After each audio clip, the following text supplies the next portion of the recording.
क्या बात है जी? हाय हाय हाय हाय।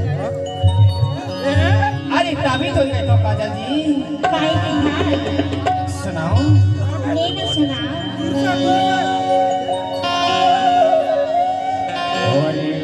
ही जना थे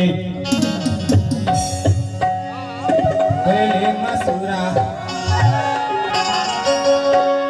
अरे सुना काजल। हाय हाय हाय हाय क्या बात है यार सुन भी ना। हाँ अरे अपन के देखना बारी गलो उजर गई। हाँ हाँ अब कुछ दिन के बाद अपन धान कटाई खड़ी कर बोले ना। हाँ अभी तो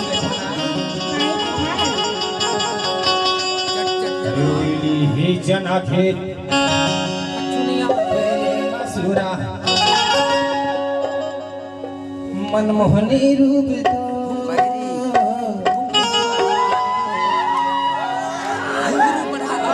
तो अतर शरीर